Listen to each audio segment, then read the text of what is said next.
Hello friends, welcome to my YouTube channel Saraswati commerce academy. तो आज हम करने वाले हैं क्लास 12 की बिजनेस स्टडीज का चैप्टर नंबर 7, जिसका नेम है डायरेक्टिंग। और डायरेक्टिंग में आज हम एक मोस्ट इंपॉर्टेंट एलिमेंट डिस्कस करेंगे जिसका नेम है लीडरशिप। तो लीडरशिप का मतलब समझने से पहले आप मतलब समझो लीडर का।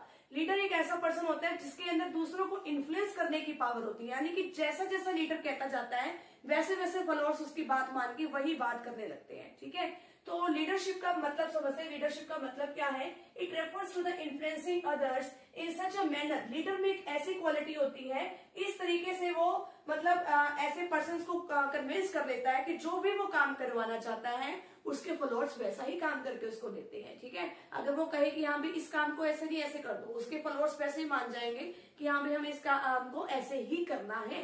ठीक है, तो वो उसकी बात मानने के लिए पूरे तैयार रहते हैं। कोई भी पर्सन लीडर बनने की क्वालिटी जो है हर पर्सन में नहीं होती, किसी किसी पर्सन में लीडरशिप की क्वालिटी होती है। जिसका रोब हो उसी की क्वालिटी होगी।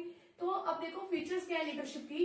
इन्फ्लुएंसिंग प्रोसेस, लीडर वही बन सकता है जिसके अंदर इन्फ्लुएंस करने की, दूसरों को इन्फ्लुएंस करने की पावर हो। ठीक है, जैसा वो काम करवाना चाहे वैसे ही उसका काम जो है लोग करके भी उसको दे। ठीक है, जिस तरीके से अगर वो कहे कि आप इस काम को ऐसे नहीं ऐसे करना है, ये काम ऐसे नहीं ऐसे अच्छा होगा, तो वो पर्सन जो है सामने वाले उसकी बात को टाले नहीं, उसकी बात को वैसे ही करे। ठीक है, तो यानी इसके अंदर इन्फ्लुएंस करने की पावर है। नेक्स्ट है बिहेवियर चेंजिंग प्रोसेस, क्योंकि अभी हमने पढ़ा कि लीडरशिप में लीडर में ऐसी क्वालिटी होती है कि जैसा वो काम करवाना चाहे वो वैसे ही करेंगे उसके फॉलोअर्स। तो उन्होंने ये कहा कि वो उसका बिहेवियर तक चेंज कर देता है, उसका माइंडसेट ऐसा क्रिएट कर देता है कि जैसा मैं कहूं वैसा ही करना है। तो बिहेवियर हो गया ना change.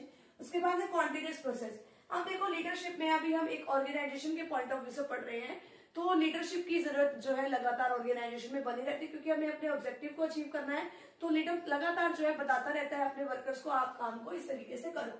Common goals achieving process, तो लोगों के अंदर, क्योंकि इसके नीचे तो बहुत सारे फॉलोअर्स है, बहुत सारे वर्कर काम कर रहे हैं, तो सभी को मिला जुला के उसको काम जो है कंप्लीट करवाना है।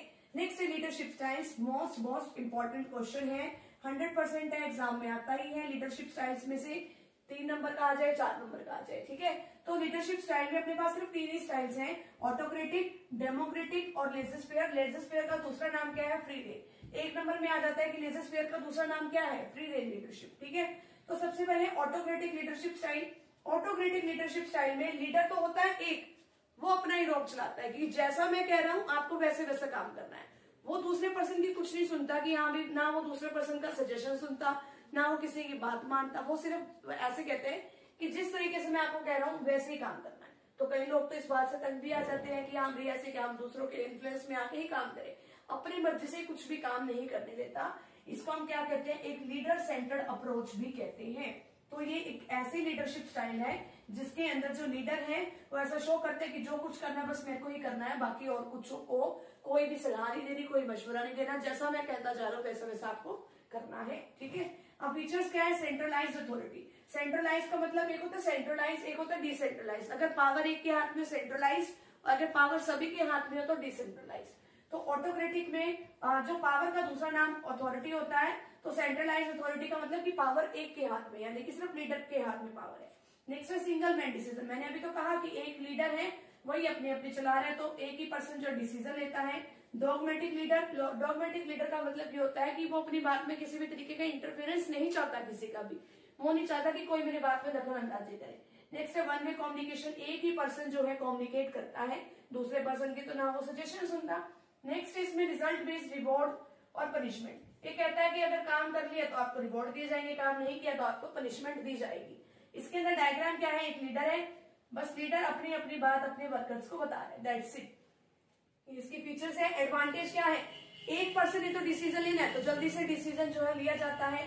सेटिस्फैक्टरी वर्क, उसको पता है कि जो कुछ काम किया मैंने किया है, कोई गलती तो किसी और के काम में निकाली जाती है ना, अगर वो खुद ही लीडर काम कर रहा है, ठीक है, खुद ही अपनी अपनी बातें मनवा रहा है, तो वो बस उसका काम सेटिस्फैक्टरी रहेगा। डिसएडवांटेज क्या है? लोग तंग हो जाते हैं, लोगों के अंदर मोटिवेशन की कमी हो जाती है, क्योंकि मोटिवेशन तो तब होगा ना कि अगर वो अपने वर्कर को साथ में मिला जुला के काम करे, वो कुछ सुनता ही नहीं किसी की। ठीक है, तो ये कहाँ पे सही रहता है कि जहाँ पे हमें डिसीजन जल्दी जल्दी लेने हो, ठीक है, हमारे पास इतना टाइम फालतू में ना हो, वहां पे तो ये सही है। ठीक है, और जहां पे हमारे जो सबऑर्डिनेट है वो ज्यादा एजुकेटेड ना हो, वहां पे इसकी सुटेबिलिटी है, यानी वहां पे सुटेबल रहता है। नेक्स्ट है डेमोक्रेटिक। डेमोक्रेटिक बेस्ट है और ज्यादातर मेनली तो यही आता है। लीडरशिप स्टाइल्स तो सारे इंपॉर्टेंट है, लेकिन जो ज्यादातर आता है पेपर में वो आता है डेमोक्रेटिक। डेमोक्रेटिक में क्या होता है, ये कंसल्टेंट बेस होता है, यानी कि एक दूसरे की सलाह से काम लिए जाते हैं। लीडर अपनी बात कहता है, साथ में वर्कर भी अपनी बात लीडर को कहते हैं कि आप काम इस तरीके से नहीं इस तरीके से कर लो, ठीक है। यानी आपस में वो सलाह मशवरा करके अपना काम जो वो करते हैं। जैसे इसमें दिया गया है कि एक लीडर है और ये बाकी इसके क्या है, वर्कर है, ABCD, तो आपस में मिलजुल के ये सारे काम जो है वो करते हैं। तो फीचर्स क्या है, कंसल्टेशन बेस्ड, यानी कि कंसल्टेशन का मतलब क्या है कि एक दूसरे से सलाह करके एक दूसरे की एडवाइस से काम करते हैं। बिलीव इन सबॉर्डिनेट, इसको अपने सबॉर्डिनेट पे विश्वास है कि हाँ मेरे सबॉर्डिनेट कामचोर नहीं है, अपना काम करके मुझे देंगे, जो डिसीजन देंगे वो बिल्कुल सही देंगे, तभी तो वो उसको अपने साथ मिला के अपना काम करवा रहा है। ओपन कम्युनिकेशन, लीडर भी अपनी बात कहता है और साथ में वर्कर भी अपनी बात खुल के अपने लीडर को बता देते हैं कि काम इस तरीके से करो। नेक्स्ट है एडवांटेज, इससे अपने जो सबॉर्डिनेट है उनका मोराल काफी हाई जाता है। क्यों जाता है, क्योंकि उनको लगता है कि हाँ भी लीडर जो है वो भी तो हमारी बातें सुन रहा है, इससे वो मोटिवेट फील करते हैं। हाई कोऑपरेशन, मिलजुल के काम करते हैं वो, और क्योंकि वो खुद भी तो डिसीजन मेकिंग में साथ बैठे होते हैं, तो जब उनसे पूछ के डिसीजन लिया गया उनकी भी तो ड्यूटी बनती है कि वो अपना काम में 100% दे। डिसएडवांटेज क्या है कि अगर हम सभी को मिला जुला के काम करवाएंगे तो डिसीजन लेने में देरी हो जाएगी, डिले हो जाएगी। नेक्स्ट है रिक्वायरमेंट ऑफ एजुकेटेड सबॉर्डिनेट। आप देखो डिसीजन लेने के लिए जो पढ़े लिखे, अगर हम अच्छे लेवल के पेपर वर्क वाली बात कर रहे हैं, कोई डिसीजन ले रहे हैं, तो उसमें पढ़े लिखे एम्प्लॉयज की ही, अच्छे पढ़े लिखे सबॉर्डिनेट की ही जरूरत होती है। इसकी क्या है, डिसएडवांटेज है। कहाँ पे सही रहता है, जहाँ पे हमारे पास बहुत ज्यादा टाइम हो, ठीक है, वहां पे सही रहता है। जहाँ पे पढ़े लिखे एम्प्लॉयज हो वहां पे सही रहेगा ये। नेक्स्ट है लेजिस्फेयर। लेजिस्फेयर का दूसरा नाम है फ्री रेंज लीडरशिप। अब इसका मतलब क्या है, इसमें तो ये था कि हाँ भी बॉस अपनी अपनी कहता है कि हाँ भी जो मैं कह रहा हूँ वैसे करो। इसमें बॉस भी और जो इसके सबॉर्डिनेट है आपस में मिलजुल के काम करते हैं।